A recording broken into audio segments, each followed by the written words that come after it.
Sekarang nek esuk ora ana panganan kok ya le. Mbok ya kabeh. Pasang terminal. Menambiar. Pasang kok terminal spiral iki lho. Ha iya, bojoku iki nek pasang spiral iki awake kuru. Terus ming kaya mata tok kae. Medeni. Ayo ngombe pil suntik karo dom wedi. Jahit ora gelem kok kon suntik. Weruh dompe koplok kok. Ayo nganggo nganu apa jenenge iki? Pil apa? Wingi tak daftarke, tak goleke pil kabeh.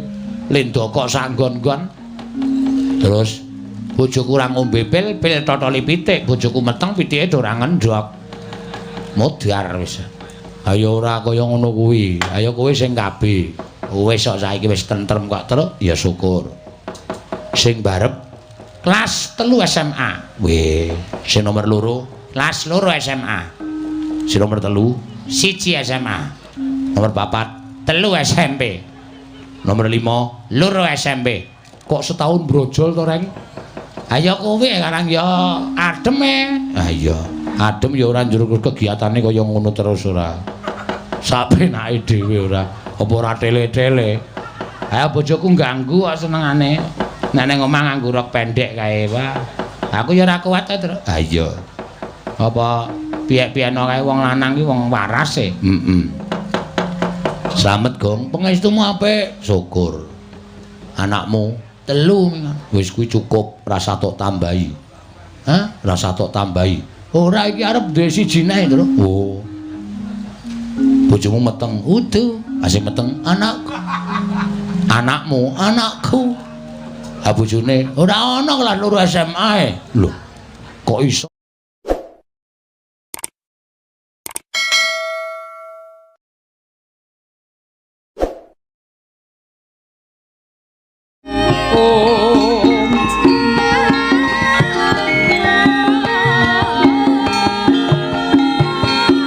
Mambang anggep paswano pamaneka lintang toya kusumayana sumawur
langaning kalanggawan gelar pandhan munsar tinon lir kekonang sorem sorote tan padang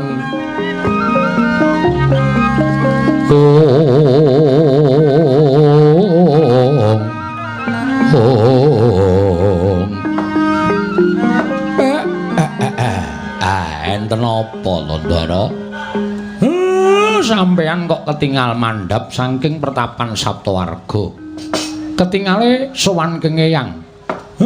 Penemban Matswapati nggih penemban Durgandana. Kakang Semar. Puruhanira Kakang. Sayuktine jroning Praja Ngastina iki mawon ana pirembugan ingkang wigati. Wigati pripun? sumurupa. Lamun Nyai Prabu Kalimataya wis pantok pepuntoning tekad nggone bakal lereh keprabon lengser saka dampar. Lah kok ngoten? Monggo durung suwe anggenipun lenggah dampar kok andang-andang dumadakan kok terus lereh keprabon. Walandur sinten sing gemanti ndara? Sing ajeng dados nalindra teng negari Ngastina sinten, Den? Wah, kula mawon apa, Gus? Gus, kowe iki wong batur kok kula. Kakang Semar, kula wonten dawuh. Jumbuh lan ngendikaning Hyang Kanika putra duk nalika semana maring dawuh kelawan panjenengan ingsun. Lamun nalindra Ngastina ora ana ingkang kuwawa lenggah dampar kejaba mung ing wis kedunungan Wahyu Ratu. Mongko wayuning kanalindran rinasuk dening sawarga Abimanyu. Mula ora ana kejaba mung putu Madukara, ya putu Mbana Keling, ya kuwi si Parikesit. Nanging gandeng Parikesit nalika semana padha dadi pirembugan. Umure nembe 14 taun. Mula lenggahing Parikesit bakal pinangku dening eyange ya kuwi ing Grojogan Sewu, ya ing Semara Sewu, Kakang Premban Curiganata. Kakang Semar, nek ngaten kula nggih nderek sekethi jumurung. Nek pancen pun ngoten ngendikaning Sinundrawati nggih kedah dipun leksanani merga sampeyan sing entuk weling saka Narada pukulun Narada sinuwun. Iya, pancen mengkono, Kakang Semar. Mula kang saka kuwi, ayo digelak lakune prapteng negara Ngastina bareng lawan aku, Kanjeng Hyang Maswapati, putuku Parikesit apa dene Kanjeng Hyang Utari. Ngoten to, Den? Iya, Kakang Semar. Semareka den prayetna samurires eka balik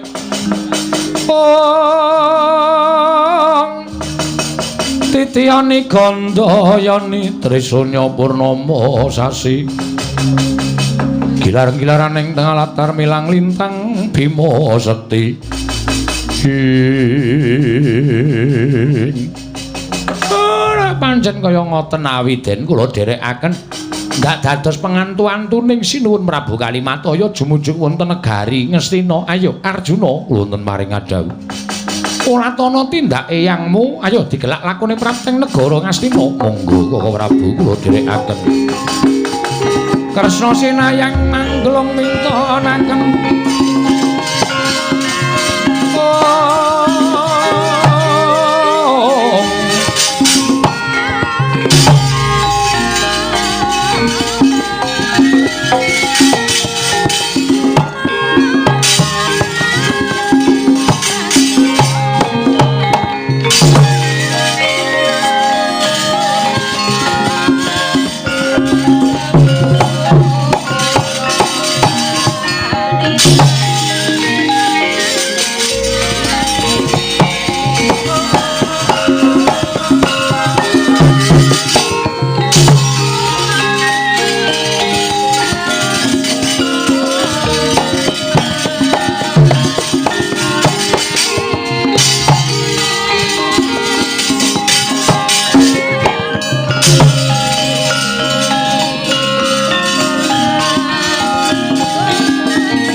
sing langit kelap-kelap katon lurkin saking risang mawe gandrung sabarang katulukir moyak mayik saking dias baliwur tatan kawusa lampahin Natundrawati sumawana satria ing Bana Keling Raden Arjuna.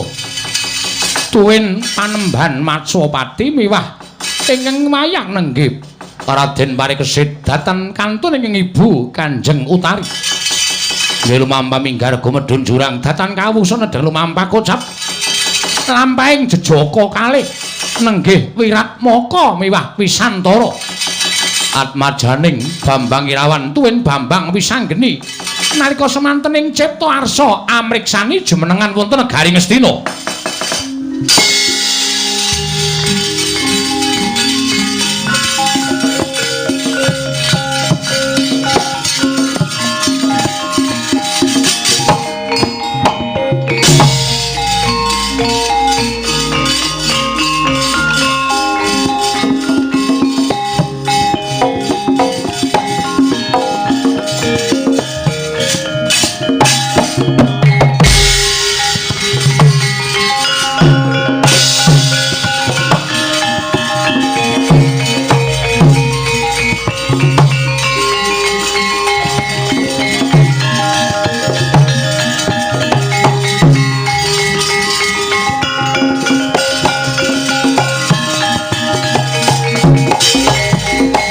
Tata laruta saking godha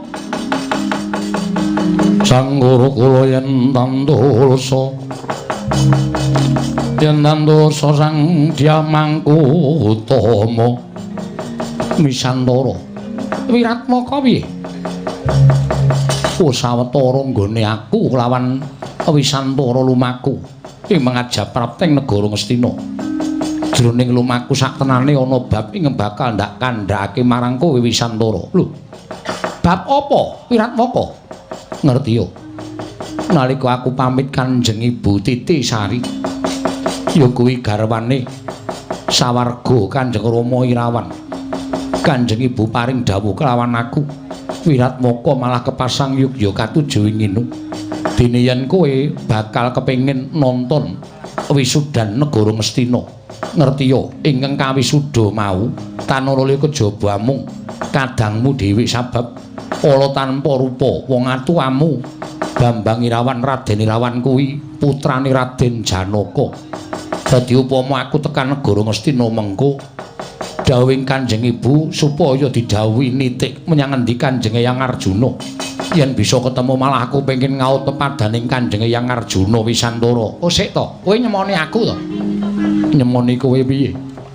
Ora tembungmu sing akeh-akeh mau kuwi janjane tenan apa mung nyemoni aku? Lah kok dadi aku nyemoni karo kowe lire piye? Kowe tak kandhani.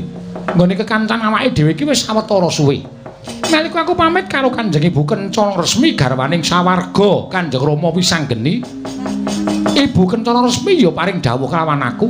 Yen to sejatine aku kuwi wayah Raden Janaka merga wong atu aku sawarga Bapa Wisanggeni kuwi anake Raden Janaka. Kowe arep nyemoni aku ngono to kowe? Kowe pamer dumeh kowe iki wong pinter iso maca atiku. Lho, ora. Ora Wisantara.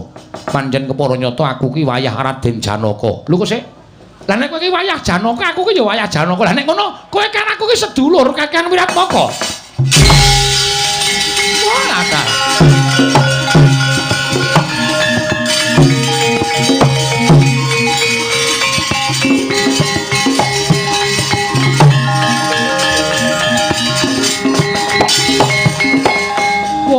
Ora ngira. Lah kok jebul padha-padha wayah Raden Janaka. Wah.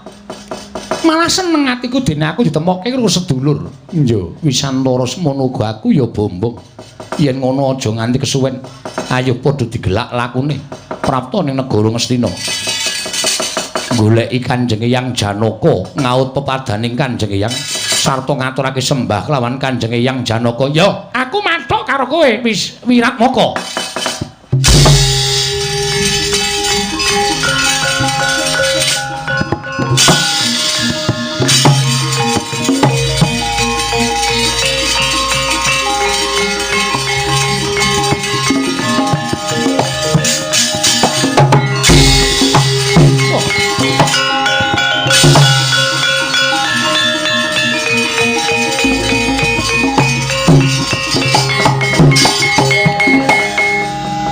Iki sapa? Ana pawongan nyegat karo aku, Pusik. Aku tak takon karo kowe cah bagus. Wong loro nlonjong botol lakumu dalan iki pener anjuk marang negara Ngastina. Kowe kuwi sapa? Takon karo aku Wisantara. Anake sawarga Raden Wisanggeni. Ibuku kencana resmi. Takon karo aku Wiratmoko. Putra sawarga Bambang Irawan. Ibuku Dewi Titisari. Niatku bakal tekan negara Ngastina sepisan. Nonton wisudan Ratu Anyar ning negara Ngastina. Angka loro aku pengen nyembah karo eyangku ya kowe Eyang Janaka. Lho. Kowe iki putune Raden Janaka. Iya pancen kaya mengkono. Oh lah dalah anakku dhewe kowe putuku dhewe.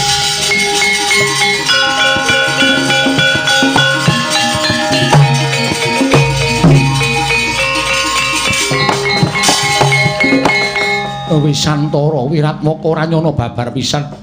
Lah kok jebul ketemu putu-putuku sing tak tresnani. Lho ora kowe iki sapa ta kowe? Kowe kuwi sapa? Aja ngawu gawar ngawur. Mara gage setitekno. Yen kowe kepengin ketemu karo mbahmu Janaka, ya aku iki Raden Janaka. Lho. Apa kowe iki Raden Janaka? Iya. Lah kok dadi Kanjeng yang nganti tekan kene mongko Ngastina lagi ana wisudan. Wisantara Wiratmaka. Ora nyono babar pisan jebul luput cinatur. Putuku parikesit nadyan yuswane lagi 14 taun bakal disengkake ngaluhur.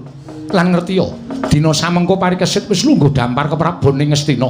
Nanging ora kanyono-nyono jebul malik tinggal pambegane putuku si parikesit. Ketitik saploke dheweke dadi ratu. Kaya-kaya ora ikhlas lan kaya-kaya ora lila yen to ketunggon wong tuane Pandhawa. Wekasan kabeh wong tuane Pandhawa ditundung lunga saka negara Ngastina. Klebu aku mbahne wae ditundung lunga saka negara Ngastina aja nganti ngucik ke Prabu ning Ngastina. Wah, gelo atiku nggih. Gelo atiku ing atase aku ki peputu wujuding parikesit ora nulat karo pambegane mbahne. Nanging jebul watake angkara budine Candala. Malah kabeh nayaka negara Ngastina padha disingkirake diganteni nganggo nayaka pilihane putuku si parikesit. Wah, lah wong apa kaya ngono iki parat.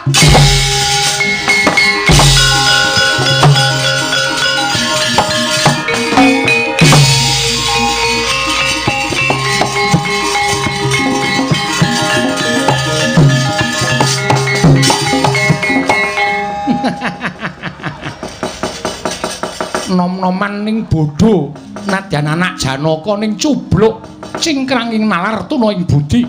Kowe ora ngerti nek tak du karo gerangamu dhewe. Ayo ampiak awur-awur leganing atiku.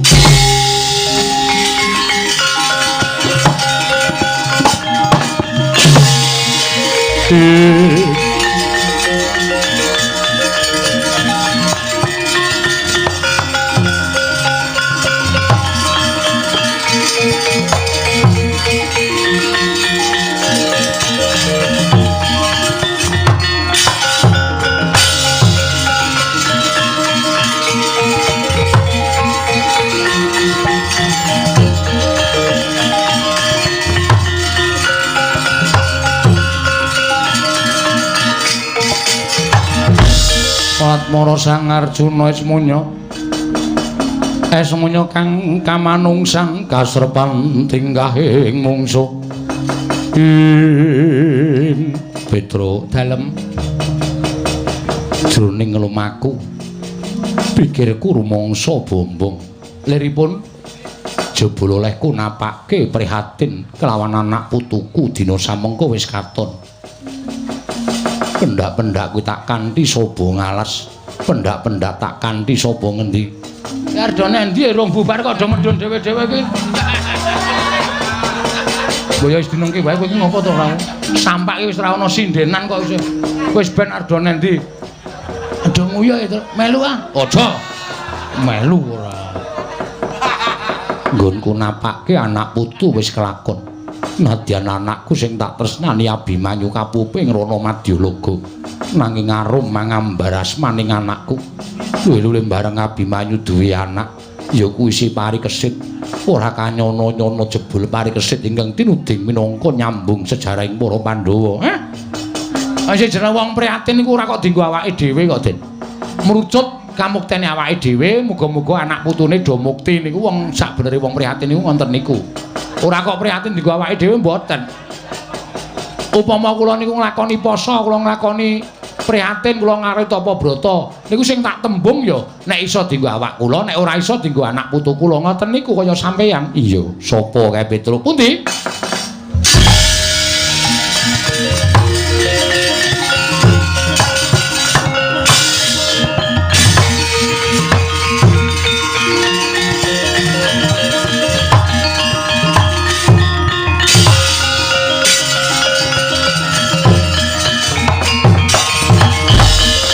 Meraina semubang wangaruna tinetrane nganggo rapuh sabdaning kukila ring kanigara sageter kene donganing kunglir wuwuh sing pene panca ana nom-noman loro lagak lagune iki sapa Petruk? Duka. Sapa Gong? Ora ngerti aku menteleng mripate. Ayo sajake wong nesu iki, nesu iki. Sapa kowe wong enom? Bocah kowe ngaku sapa? Tepungake, aku Wisantara. Wisantara saka ngendi? Aku Wisantara, aku saka Pertapan. Ya kuwi pertapaning Kanjeng Eyang Dewa Kartika. Pertapaning Kanjeng Eyangmu Dewa Kartika. Iya, ibumu jenenge sapa? Lho kok dadakno ibuku barang? Sing mburi sapa? Aku Wiratmaka. Saka ngendi? Saka Pertapan Yasarata. Ibuku Dewi Titisari. Bapakku Bambang Irawan. Bapakku Raden Wisanggeni. Aduh, putuku ngger.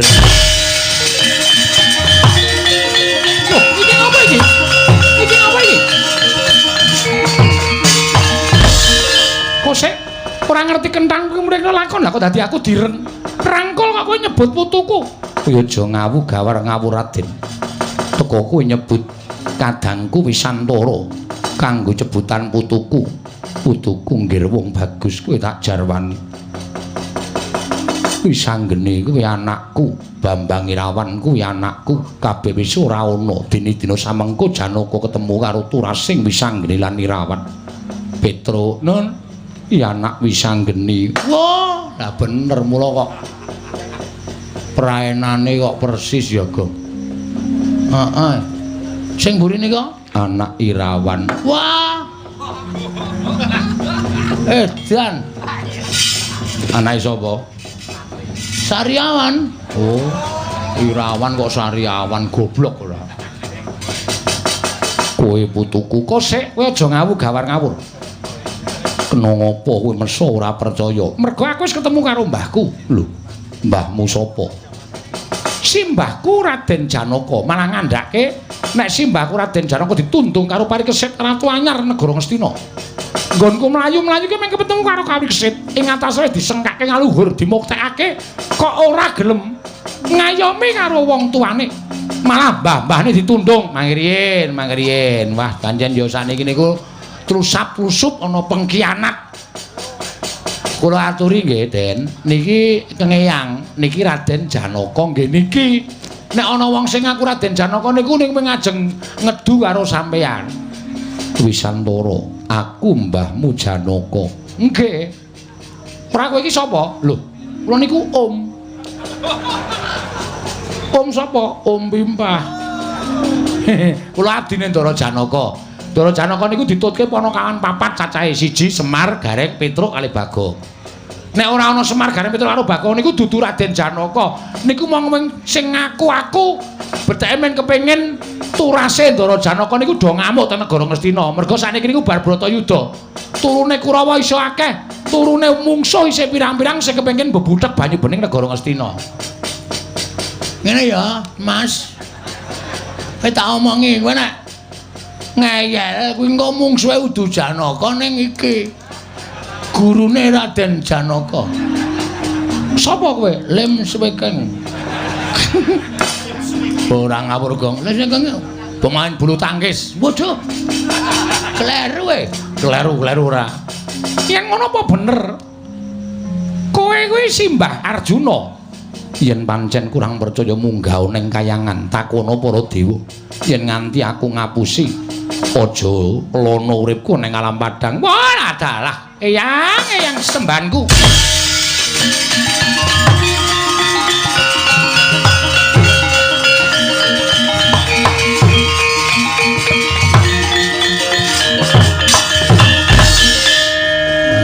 Wah, ya persis bapakne tenan ya. Oh, adalah eyang sembanku. Persis Ndara Wisanggeni. Seneng aku ya weruh Ndara Wisanggeni urip meneh ya, Gong. Ya ora. Wo. Mbok kompak to, Le. Mah. Tepra kompak kowe kira duplikatku to. Astelek. Duplikat apa? Ayo. Yen pancen wis padha ngakoni yen aku iki mbahmu. Wisantara. Apa, Mbah? Wiratmaka wonten dawuh Kanjeng Eyang. Ayo enggal budal ning negara Ngastina.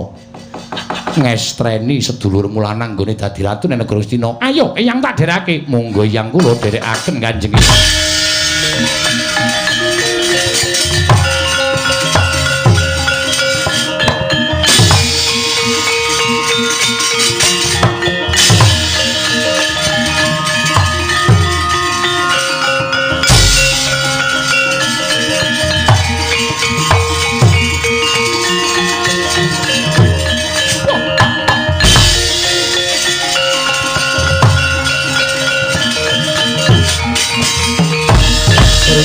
Ngawur-awur-awuraken tengaraning ngajurit gong makuru gong